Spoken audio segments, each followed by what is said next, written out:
تقضی پورے کرے گی الحائض و حائضہ عورت المناسک مناسک حج کلہا سارے کے سارے الا الطواف بالبیت سوائے بیت اللہ کے طواف کے. وقال ابراہیم اور ابراہیم نخعی کہتے ہیں لا بأس کوئی حرج نہیں ان تقرأ الآیہ کہ عورت ایک آیت پڑھ لے قرآن کی، یعنی عورت اگر کوئی آیت قرآن کی پوری پڑھ لیتی ہے حیض کی حالت میں تو کوئی حرج نہیں. ولم یرا ابن عباس اور نہیں سمجھتے ابن عباس بالقراءۃ قراءت کرنا للجنب جنبی کے لیے بأسن اس میں کوئی حرج، یعنی حالت جنابت میں اگر کوئی شخص قرآن پڑھتا ہے یا پیریڈز کے دنوں میں تو ابن عباس کی رائے کیا ہے اس میں کہ اس پر کوئی گناہ نہیں. وکان النبی صلی اللہ علیہ وسلم اور تھے نبی صلی اللہ علیہ وسلم یذکر اللہ علی کل احیانہ ذکر کرتے اللہ تعالی کا ہر وقت میں. وقالت ام عطیہ اور ام عطیہ کہتی ہیں کننا نؤمر ہمیں حکم دیا جاتا ان نخرجا کہ ہم نکالیں الحیض حیض والی عورتوں کو فیکبرنا تو وہ تکبیر پڑھیں بتکبیرہم ان کی تکبیر جیسی ویدعونا اور دعا کریں. یعنی اس کا مطلب کیا ہے کہ آپ صلی اللہ علیہ وسلم جو تھے وہ عورتوں کو حکم دیتے تھے کہ اپنی ان عورتوں کو بھی ساتھ لے کے نکلیں. کس کے لیے؟ نماز عید کے لیے، جو خواہ حالت حیض میں ہوں. حالانکہ عورت کو نماز تو نہیں پڑھنی لیکن کیوں لے کے جائیں؟ فیکبرنا کہ وہ بھی کچھ تکبیریں پڑھ لیں، کیونکہ نماز سے پہلے تکبیریں پڑھی جاتی ہیں. تو اس سے کیا ثابت کیا جا رہا ہے کہ حالت حیض حالت جنابت ہے، اور حالت جنابت میں آپ صلی اللہ علیہ وسلم نے تکبیر پڑھنے کا، اللہ کا نام لینے کا حکم دیا، یعنی اجازت دی. گویا رخصت ہے عورت کے لیے کہ ایسی حالت میں اللہ کا ذکر کر لے. بہت سی عورتیں یہ پوچھتی ہیں نا کہ پیریڈز میں کیا ہم درود شریف پڑھ سکتے ہیں، کیا ذکر کر سکتے ہیں، کیا تسبیح کر سکتے ہیں. تو یہی بات جو ہے یہ اس چیز کی دلیل بن رہی ہے کہ آپ صلی اللہ علیہ وسلم نے کیا حکم دیا خواتین کو کہ ان بچیوں کو بھی لے کے جائیں جو حیض کی حالت میں ہو، وہ گھر نہ بیٹھی رہیں عید کے دن، وہ بھی نکلیں تھوڑے عید کا نظارہ دیکھیں اور کیا کریں یکبرنا تکبیر پڑھیں بتکبیرہم اپنی تکبیر کو ویدعونا اور دعا میں شریک ہوں، یعنی دعا کریں یا دعا میں شریک ہوں. تو گویا عورت حالت حیض میں دعا کر سکتی ہے اور دعا میں شریک بھی ہو سکتی ہے یا ذکر کی مجلس میں شریک ہو سکتی، کیونکہ عید کی نماز جو ہے وہ ایک طرح سے ذکر کی یا عبادت کی مجلس ہے. اور دوسرا آپ یہ دیکھیں کہ وہ خاص طور پر اس لیے کہ عیدگاہ جو ہوتی ہے وہ کھلی جگہ پر ہوتی ہے، کسی مسجد میں نہیں ہوتی. تو عورتیں باقی لوگ اگر نماز پڑھ رہے ہیں اور وہ کھلی جگہ ہے تو جنہوں نے نماز نہیں بھی پڑھنی وہ بھی نماز پڑھنے والوں کے پاس جا کے بیٹھ سکتی ہیں کہ جب وہ دعا مانگے تو یہ بھی ساتھ شامل ہو جائیں. یعنی صرف نماز نہیں پڑھے گی، تکبیر بھی کہے گی اور دعا بھی کہے گی. تو صرف ایک چیز منع ہے اور وہ کیا ہے؟ نماز. وقال ابن عباس اور ابن عباس کہتے ہیں اخبرنی ابو سفیان کہ مجھے خبر دی ابو سفیان نے ان ہرقل کہ ہرقل نے دعا بکتاب النبی صلی اللہ علیہ وسلم نبی صلی اللہ علیہ وسلم کی کتاب منگوائی، یعنی خط، کتاب یہاں بمعنی خط ہے. فقرأہ اس کو پڑھا اور اس میں کیا لکھا ہوا تھا؟ فإذا فیہ بسم اللہ الرحمن الرحیم یا اہل الکتاب تعالوا الی کلمۃ سواء بیننا وبینکم. اس سے کیا ثابت کر رہے ہیں کہ اگر ایک کافر جو غسل جنابت نہیں کرتا، آپ صلی اللہ علیہ وسلم نے اس کے پاس بسم اللہ اور آیت لکھ کے بھیجی اور اس نے پڑھ لی تو ایک مسلمان کیوں نہیں پڑھ سکتا؟ ٹھیک ہے. وقال عطاء عن جابر حاضت عائشہ، حضرت جابر کہتے ہیں کہ حضرت عائشہ کو حیض آ گیا. فنسکت المناسک کلہا، نسکت تو مناسک پورے کیے، مناسک کلہا سارے کے سارے مناسک، تو انہوں نے مناسک حج سارے کے سارے ادا کیے. غیر الطواف بالبیت سوائے بیت اللہ کے طواف کے. ولا تصلی اور نہ نماز پڑھی، یعنی حضرت عائشہ نے کیا نہ کیا؟ طواف نہ کیا اور نماز نہ پڑھی. اس سے کیا پتہ چلتا ہے کہ دو کام حالت حیض میں منع ہیں. وقال الحکم لیکن باقی جیسے کنکریاں مارنا ہے، رمی کرنا، تو رمی کے بسم اللہ اللہ اکبر کہہ کے کنکری ماری جاتی ہے، تو اس کا مطلب ہے وہاں تکبیر بھی پڑھی ہوگی انہوں نے. اسی طرح لبیک اللہم لبیک کہنا جو ہے یہ بھی حج کا ایک حصہ ہے، تلبیہ پڑھنا، تو وہ بھی اس میں اللہ کا ذکر ہے، وہ بھی انہوں نے پڑھا ہوگا. تو اس سے کیا پتہ چلتا ہے کہ باقی ذکر وغیرہ سب کر سکتی ہے حج کی حالت میں، طواف اور نماز نہیں. وقال الحکم اور حکم بن عتیبہ نے کہا انی لأذبح وانا جنب میں ذبح کر لیتا ہوں حالانکہ میں جنابت کی حالت میں ہوتا ہوں. اور یہ ذبح کا کیا تعلق ہے اس سے کہ اس کے شروع میں بھی کیا پڑھا جاتا ہے؟ بسم اللہ اللہ اکبر. وقال اللہ عز وجل، اور اللہ تعالیٰ نے فرمایا ہے، ولا تأکلوا، اور نہ تم کھاؤ، مما لم یذکر اسم اللہ علیہ، جس پر اللہ کا نام نہ لیا گیا ہو. یعنی جس جانور کو ذبح کرتے وقت اللہ کا نام نہیں لیا گیا، اس چیز کو، اس گوشت کو مت کھاؤ. اب اس سے کیا پتہ چلتا ہے کہ ذبح کرتے وقت اللہ کا نام لینا ضروری ہے، اور وہ اللہ کا نام لیتے تھے جب وہ جنابت کی حالت میں ہوتے تھے، جس سے کیا پتہ چلتا ہے کہ کسی بھی حال میں اللہ تعالیٰ کا ذکر جو ہے وہ نہیں چھوڑنا چاہیے. مثال کے طور پر اگر جنابت کی حالت میں کوئی شخص صبح اٹھ رہا ہے نیند سے، تو کیا وہ نیند سے صبح اٹھ کر اللہ کے نام کو نہیں لے گا، وہ دعا نہیں پڑھے گا؟ یا باتھ روم میں انٹر ہو رہا ہے تو وہ دعا نہیں پڑھے گا؟ یا باتھ روم سے نکل رہا ہے تو وہ دعا نہیں پڑھے گا؟ ہر چیز میں تو اللہ کا ذکر موجود ہے. تو زبان سے اللہ کا ذکر کیا جا سکتا ہے، صرف یہ کہ ایک مخصوص طریقے پر عبادت جو ہے وہ منع کی گئی ہے. اسی طرح یہ ابن عباس کی جو انہوں نے یہاں رائے دی کہ ابن عباس جو تھے وہ اس کا جواز دیتے تھے، اور اس کا جواز ان کے پاس کیا تھا؟ وہ ہرقل کی طرف لکھا جانے والا خط. اسی طرح ان کے بارے میں ایک اور روایت آتی ہے کہ وہ حالت جنابت میں بعض اوقات قرآن کی آیات پڑھ لیا کرتے تھے. لوگوں نے اعتراض کیا تو انہوں نے کہا کہ میرے پیٹ میں اس سے زیادہ ہے. اب یہ اس سے دو معنی ہو سکتے ہیں کہ میرے اندر اس سے زیادہ قرآن ہے جو میری زبان پر ہے، اور دوسرا یہ کہ میرے پیٹ کے اندر اس سے زیادہ غلاظت ہے جو جنابت کی حالت میں کسی کو لاحق ہو سکتی ہے. یعنی دوسرا معنی یہ تھا. حدثنا ابو نعیم قال حدثنا عبد العزیز بن ابی سلمہ عن عبد الرحمن بن القاسم عن القاسم بن محمد عن عائشہ قالت خرجنا مع النبی صلی اللہ علیہ وسلم. حضرت عائشہ کہتی ہیں کہ ہم حضور صلی اللہ علیہ وسلم کے ساتھ نکلے. لا نذکر الا الحج، کہ نہیں ہم ذکر کرتے تھے مگر حج کا. یعنی ہم سب حج کا ذکر، وہ کیا ہے؟ حج کا ذکر. ایک تو تلبیہ ہے، اور یہاں پر نذکر کا معنی نہیں ہمیں کچھ یاد تھا مگر حج، یعنی نیت تھی. یہ مراد، یہ نذکروں کے نیچے آپ نیت لکھ لیں. نہ ہم نیت کیے ہوئے تھے مگر حج کی، یعنی ہمارا مکہ جانے کا کوئی اور تجارت یا دنیا کا کوئی فائدہ اٹھانا مقصود نہ تھا بلکہ صرف حج تھا. فلما جئنا صرفا، جب ہم صرف کے مقام پر آئے، تمستو، تو مجھے حیض آ گیا. اب یہ تیسرا لفظ ہے، حیض، نفاس اور تمس. تمس کہتے ہیں حیض کی ابتدا. مجھے حیض شروع ہو گیا. فدخل علی النبی صلی اللہ علیہ وسلم، آپ صلی اللہ علیہ وسلم میرے پاس تشریف لائے. وانا ابکی، اور میں رو رہی تھی. فقال، آپ نے پوچھا، ما یبکی کی، کیا چیز تجھے رلا رہی ہے؟ قلت، میں نے کہا، لوددت، میری تمنا یہ ہے، میری خواہش یہ ہے، واللہ، اللہ کی قسم، انی لم احج العام، کہ میں نہ حج کرتی اس سال، کیونکہ انہیں شک تھا کہ وہ حج کے دوران پاک نہ رہ سکیں گی. قال لعلک نفستی، تو آپ سمجھ گئے، آپ نے فرمایا شاید کہ تجھے حیض شروع ہو گیا. قلت نعم، میں نے کہا ہاں. قال، آپ نے فرمایا، فإن ذلک شیء، کہ یہ تو ایک ایسی چیز ہے، یعنی اس میں تمہارا کیا قصور ہے، یا اس پر رونے کی کیا بات ہے، یا اس میں پریشانی کی کیا ضرورت ہے.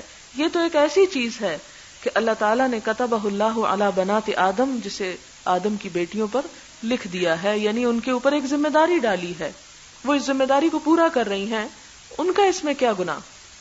فافعلی، تو کرو، ما یفعل الحاج، جو بھی حاجی کرتا ہے، غیر، سوائے اس کے، اللہ تطوفی بالبیت، کہ تم بیت اللہ کا طواف نہ کرنا، حتی تطہری، یہاں تک کہ تم پاک ہو جو. یہ واضح کرتی ہے اس بات کو کہ پاک ہو کے تمہیں طواف کرنا ہوگا.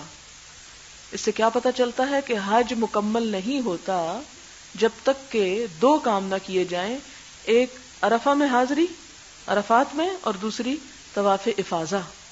یعنی جب تک کہ یہ طواف نہ کیا جائے اس وقت تک حج نہیں ہوتا. اسی لیے آپ صلی اللہ علیہ وسلم نے فرمایا کہ حتی تطہری، پاک ہو کر تم طواف کرنا، یعنی طواف کرنا ضروری ہے. ہمارے ہاں بدقسمتی سے جہالت کے ساتھ بہت سی خواتین حج کرنے کو جاتی ہیں، اور میرے اپنے کانوں نے سنا کہ وہ پیریڈز کی حالت میں گئیں، اور ابتدا میں وہ چند دن جو تھے وہ اسی حال میں گزرے، پھر منا عرفات کر کے وہیں سے ان کو جو معلم ہوتے ہیں وہ ان کو لے گئے مدینہ، اور پھر جب واپس آئیں تو انہیں کسی نے بتایا نہیں، اور انہوں نے وہاں حج کی نیت کا طواف ہی نہیں کیا ہوا تھا، تو حج ہی نہیں ہوا. یعنی دو کام یہ فرض ہیں، باقی چیزیں واجب سنت کا درجہ رکھتی ہیں، لیکن اگر کوئی ان دو کاموں میں سے ایک چھوڑ دے، عرفات کے دن حاضر نہ ہو اور طواف افاضہ نہ کرے، تو حج ہی نہیں. یہ دونوں لازم ہیں. اب طواف افاضہ کب تک کیا جا سکتا ہے؟ ذو الحج کے اخیر تک کیا جا سکتا ہے. افضل تو یہ ہے کہ 10ویں کو کر لیا جائے واپس آ کے، لیکن اگر کوئی نہیں کر سکتا تو جب تک پاک نہیں ہوتا، یا جب تک اس کا عذر یا بیماری مثلا ختم نہیں ہوتی، تو وہ طواف ڈیلے کر سکتا ہے. لیکن کب تک ڈیلے کر سکتے؟ ذو الحج کے آخر تک. اگر ذوالحج ختم ہو گیا تو طواف مس ہو گیا اور حج کا فائدہ نہ ہوا. اس لیے ایسی تمام باتوں میں احتیاط بہت ضروری ہے. ہاں بعد میں کیا جائے، وہ سارے دن گزر جائیں حج کے پھر کیا جائے، لیکن اس کا کرنا ضروری ہے. تو یہاں پر آپ صلی اللہ علیہ وسلم ان کو یہ طریقہ بتا رہے. باب الاستحاضہ، استحاضہ کا بیان. ایک حیض ہوتا ہے اور ایک استحاضہ ہوتا ہے. استحاضہ ایک بیماری ہوتی ہے جس میں حیض کے علاوہ دوسرے دنوں میں بھی خون آتا رہتا ہے. حدثنا عبداللہ ابن یوسف قال اخبرنا مالک عن ہشام ابن عروہ عن ابیہ عن عائشہ انہا قالت، حضرت عائشہ روایت کرتی ہیں، قالت فاطمہ بنت ابی حبیش، کہ فاطمہ بنت ابی حبیش نے کہا لرسول اللہ صلی اللہ علیہ وسلم، نبی صلی اللہ علیہ وسلم سے، یا رسول اللہ، اے اللہ کے رسول صلی اللہ علیہ وسلم، انی لا اطہر، میں پاک نہیں ہوتی، میں کبھی بھی پاک نہیں ہوتی. افا ادع الصلاۃ، تو کیا میں نمازیں چھوڑ دوں، کیا نماز چھوڑے رکھوں؟ فقال رسول اللہ صلی اللہ علیہ وسلم، تو آپ صلی اللہ علیہ وسلم نے فرمایا، انما ذالکی، بے شک یہ چیز، ارقن، ایک رگ ہے، ولیس بالحیضۃ، یہ حیض نہیں ہے، یعنی یہ ایک رگ ہے جو پھٹتی ہے جس سے خون نکلتا ہے، اس کا منبع یا سورس وہ نہیں جہاں سے حیض کا خون آتا ہے. فاذا اقبلت الحیضۃ، پھر جب تمہارا حیض آ جائے، یعنی وہ دن آ جائے، یا حیض کا خون جو ہے اپنے رنگ اور اپنے طبیعت کے اعتبار سے، اسمیل کے اعتبار سے دوسرے خون سے مختلف ہوتا ہے، لہذا ان دنوں کو پہچانو اور صرف ان دنوں میں فترک الصلاۃ، نماز چھوڑو. اذا اقبلت الحیضۃ فترک الصلاۃ، کہ اگر سارا مہینہ کچھ نہ کچھ ڈسچارج ہوتا ہی رہتا ہے تو اس صورت میں سارا مہینہ نہیں نماز چھوڑ سکتے. یہ بڑا اہم مسئلہ ہے سب خواتین کے جاننے کا، کیونکہ بہت سے لوگ اس جہالت میں نماز جیسے فرض سے غافل رہتے ہیں. تو صرف کتنے دن نماز چھوڑی جائے گی؟ جو اس بیماری کے شروع ہونے سے پہلے ایک عورت کی عادت تھی، یعنی اگر اس کے 5 دن کی عادت تھی تو 5 دن ہی وہ نماز چھوڑے گی، اور 5ویں دن نہائے گی، اور اس کے بعد اگر اس کو بلیڈنگ ہوتی بھی رہی تو وہ پیریڈ شمار نہیں ہوں گے، وہ بیماری شمار ہوگی، اور اس میں نماز پڑھی جائے گی. فَإِذَا ذَهَبَ قَدْرُهَا، پھر جب چلا جائے اس کا اندازہ. کس کا اندازہ؟ یعنی ان حیض کے دنوں کا، جتنے دن تمہارے پہلے عادت کے تھے.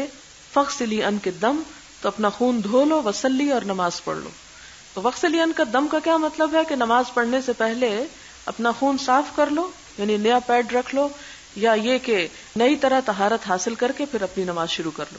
سوال ہے کہ کیا غسل جنابت کی چھینٹوں سے جسم ناپاک ہو جاتا ہے؟ اصل بات ہے نجاست سے جسم ناپاک ہوتا ہے. مثلاً آپ پیریڈز کی حالت میں اور آپ آٹا گوندھ رہی ہیں، تو آپ کے آٹا اور پانی سے جو ہاتھ لگے ہوئے ہیں وہ پانی ناپاک نہیں ہوگا.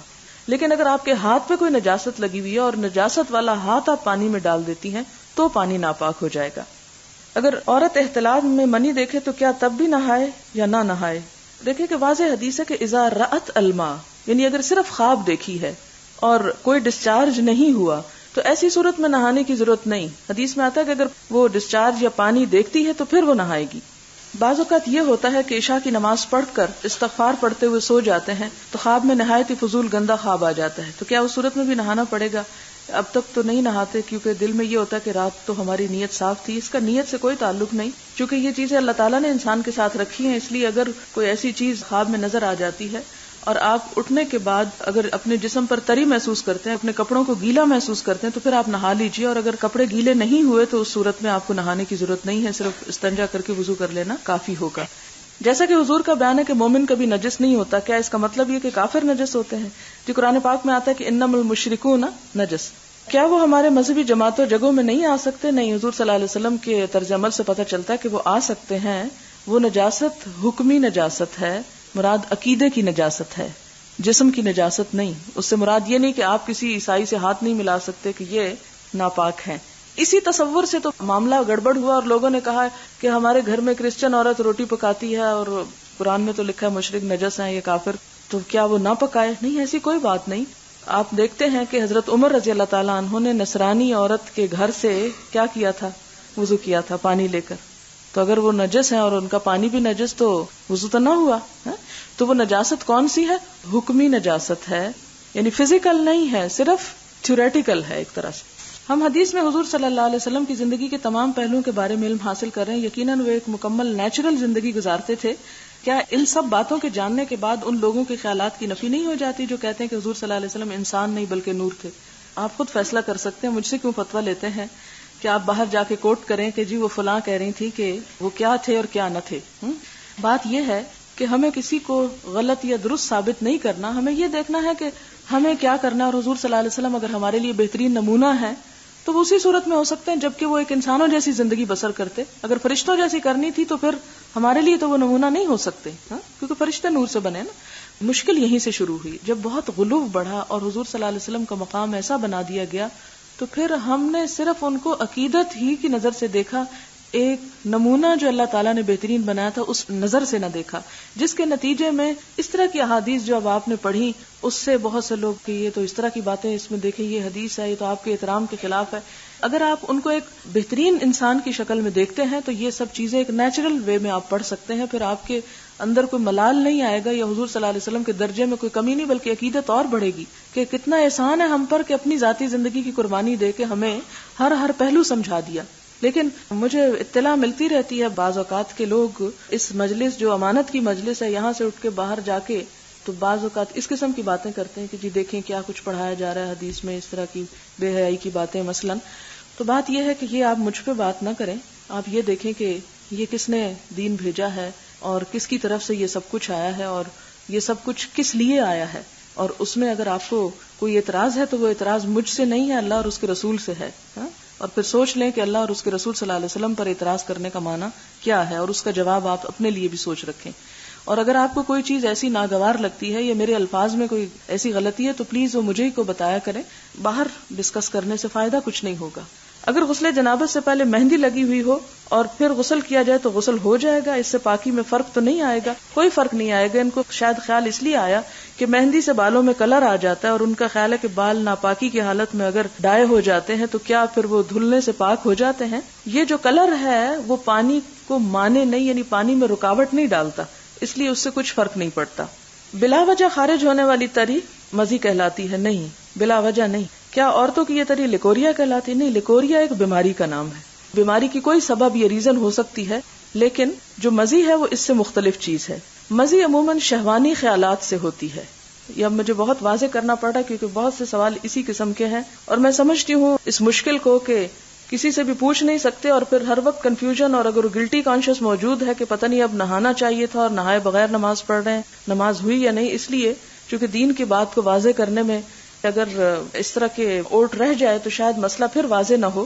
تو اس میں یہ ہے کہ اب شاید اس میرے لفظ کے بولنے سے آپ کو اس میں ڈفرنس پتہ چل گیا ہو. اگر یہ کہ شادی کے بعد خاوند دن میں کسی بھی وقت ٹچ کرے گا تو کیا نہا کر نماز پڑھنی ہوگی؟ جنابت سے متعلق جو کچھ بھی پڑھا ہے اس میں جو الفاظ استعمال ہوئے تو کبھی نہیں سنے تھے, اس لیے یہ باب پڑھتے وقت حیرانگی ہوتی ہے, سمجھ میں بھی نہیں آتا. میرے خیال میں دوسری لڑکیوں کے ساتھ بھی یہی مسئلہ ہے. بات آپ کی درست ہے, لیکن جلد یا بدیر یہ سب الفاظ آپ کو سننے ہیں اور آپ کی زندگی کا ایک حصہ ہیں. اگر آج نہیں تو کل بھی آپ کو پتہ چلنا ہے, اور اگر آج پتہ چل رہا ہے تو اس میں گھبرانے کی بات نہیں ہے.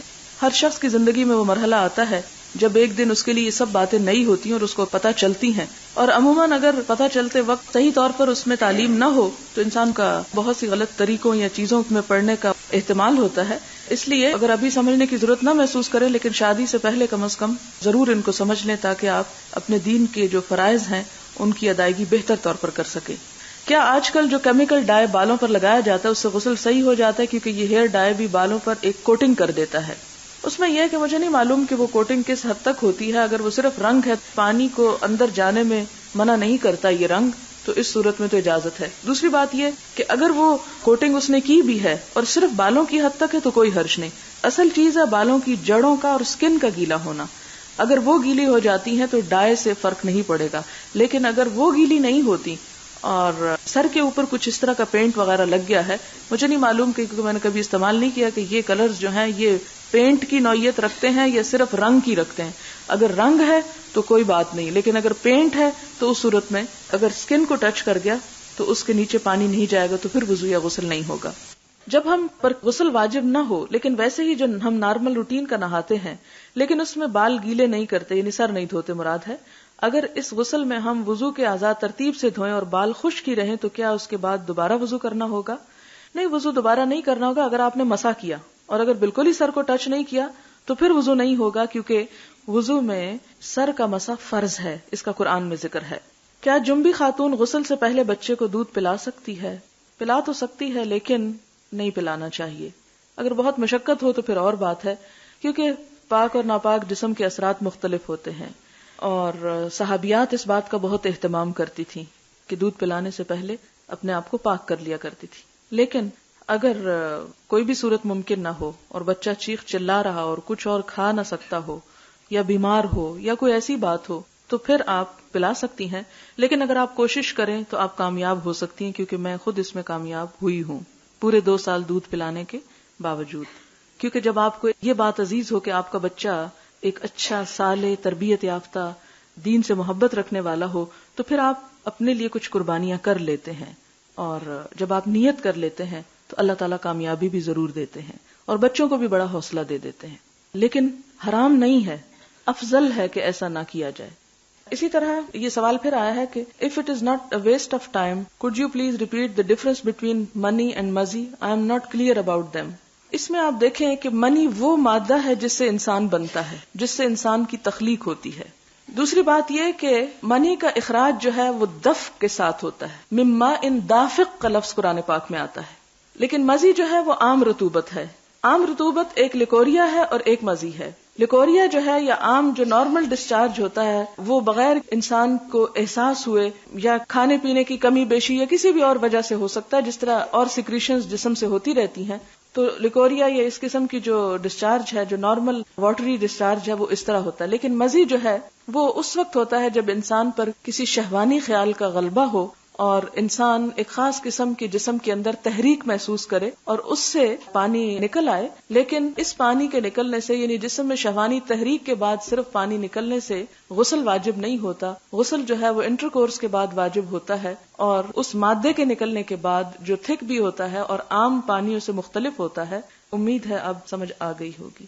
جنبی عورت کے غسل کے فرائض بیان کر دیجئے۔ کیا کلمے پڑھنا ضروری ہے نہاتے وقت؟ نہیں، نہاتے وقت کوئی بھی ذکر نہیں کرنا چاہیے، کیونکہ خاص طور پر اس سے منع کیا گیا کہ فرشتے ساتھ سے ہٹ جاتے ہیں جب انسان کا سطر کھلتا ہے، تو اس وقت ذکر نہ کیا جائے۔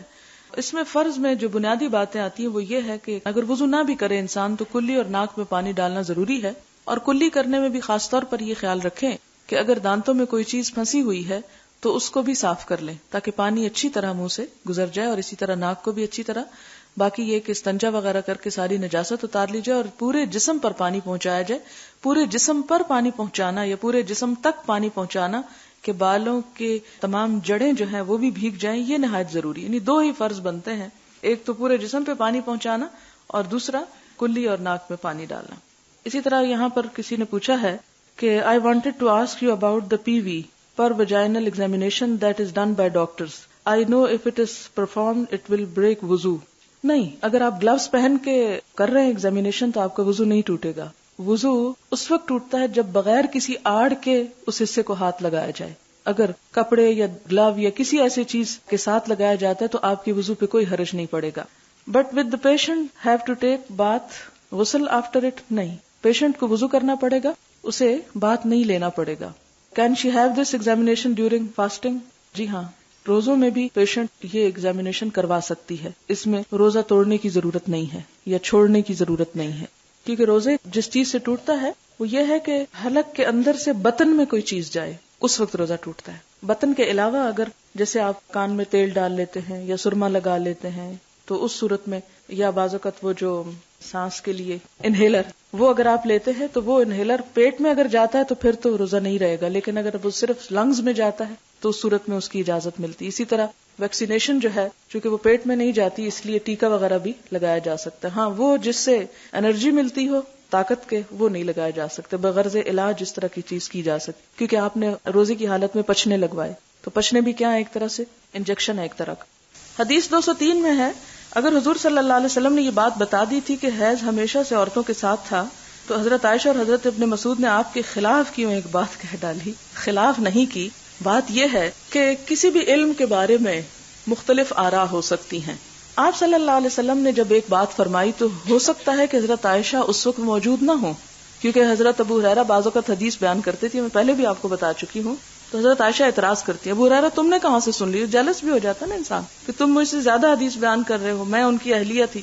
تو کہتے ہیں ہاں تمہیں کنگھی پٹی اور زینت بہت سا علم حاصل کرنے سے روک دیتی تھی کہ تم حضور صلی اللہ علیہ وسلم کے لیے وہ زینت اور بناؤ سنگھار جو عورتوں کا ایک خاصہ ہے اور ایک پسندیدہ چیز بھی ہے, تم اس میں مصروف رہتی تھی, اور میں ابو ہریرہ جو تھا وہ حضور صلی اللہ علیہ وسلم کے ساتھ لازم رہتا تھا, اس لیے میں نے اس موقع پہ یہ سنی تھی. تو اس سے یہ پتا چلتا ہے کہ ہر بات جو آپ نے فرمائی وہ ضروری نہیں کہ حضرت عائشہ تک پہنچ گئی ہو, کیونکہ وہاں کلاسز تو ایسا نہیں روز لگتی تھی, اور ایون اگر کلاس لگتی ہو تو سننے میں کچھ لوگ ایک بات کو مس بھی کر جاتے ہیں, ہوتا نا ایسے, بڑا نیچرل ہے کہ وہ ان سے وہ بات نہیں رہی, کہتے اچھا یہ ہوئی تھی میں نے تو خیال نہیں کیا اس وقت. اب یہ بالکل ممکن ہے کہ آپ صلی اللہ علیہ وسلم نے جب یہ بات فرمائی ہو تو حضرت ابن مسعود اور حضرت عائشہ نے یہ نہ سنی ہو یا ان کو نہ پہنچی ہو. بعد میں آپ صلی اللہ علیہ وسلم کی وفات کے بعد سارا علم یکا یک نہیں اکٹھا ہو گیا تھا, سٹیجز میں اکٹھا ہوا. جب حضرت عائشہ سے کسی نے پوچھا ہوگا کہ یہ کیا سلسلہ ہے تو انہوں نے اپنا ایک اوپینین دے دیا جو ان کے اپنے کسی سورس آف انفارمیشن پر مبنی ہوگا. اس سے لازمی طور پر یہ بات نہیں نکلتی کہ انہوں نے آپ صلی اللہ علیہ وسلم کے اپوزٹ کوئی بات جان بوجھ کے کی. یہ علم کی وسعت میں ایسی چیزیں ہو جاتی ہیں. مثلا ایک چیز کے بارے میں میری رائے کچھ ہو اور آپ نے کہیں سے کچھ اور پڑھ رکھا اور آپ کی رائے کچھ ہو, تو کل کوئی تیسرا یہ نہیں کہہ سکتا کہ فلاں جو ڈاکٹر فرد کی شاگرد ہے وہ اپنی استاد کے خلاف بات کیوں کہتی ہیں. وہ خلاف والی بات نہیں ہے, وہ اس کا اپنا ایک اوپینین ہے اور اس کا اپنا ایک سورس ہے. اور یہ ایسا ہونا جو ہے اگر آپ نیچرل ایک ویو لیں تو اس میں آپ کو یہ چیزیں سمجھ آ جائیں گی. ہمیں اشکال اس لیے پیش آتا ہے کہ ہم وہ سب چیزیں ایک جگہ اکٹھی ہوئی بھی پڑھ رہے ہیں, اور امام بخاری اپوزٹ اور کنٹراڈکٹری اوپینین اس لیے لے آتے ہیں تاکہ علم کی وسعت کا پتہ چلے کہ یہ کیا سوچتا ہے اور یہ کیا سوچتا ہے, اور بعد میں اس میں سے ہم دونوں کو کمپیئر کر کے دیکھ سکتے ہیں کہ جس کا سورس آف نالج وہی تھا وہی زیادہ درست ہے.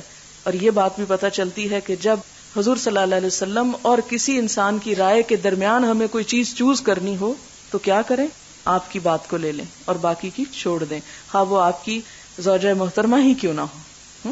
اس میں ایک اور سوال ہے کہ کیا جماع, مباشرت و صحبت ایک ہی چیز کے نام ہے یا ان میں کوئی فرق ہے؟ جماع اور صحبت تو ایک چیز ہے, لیکن مباشرت صرف جسم سے ٹچ کرنا ہے, اس میں سیکشل انٹرکورس نہیں. جماع اور صحبت انٹرکورس کا نام ہے. اور احتلام اور منی کیا ایک ہی چیز ہے؟ جی ہاں, احتلام نیند میں ہے اور دوسرا نیند کے بغیر ہے. اگر کوئی مرد یا عورت مجبوری کی وجہ سے طواف الوداع نہ کر سکے تو کیا اس کا حج ہو جائے گا؟ جی ہاں ہو جائے گا. طواف الوداع جو ہے یہ فرض نہیں ہے, فرض طواف افاضہ ہے جو منا سے واپسی پہ آپ کریں گے. الوداعی طواف وہ ہوتا ہے جو مکہ چھوڑنے سے پہلے کیا جاتا ہے, وہ مکہ کے حق کے طور پر. اگر کوئی پیریڈز میں ہے یا کسی ایسی بیماری میں ہے کہ وہ وہاں نہیں پہنچ سکتا تو وہ چھوڑ بھی سکتا ہے. وآخر دعوانا ان الحمد للہ رب العالمین.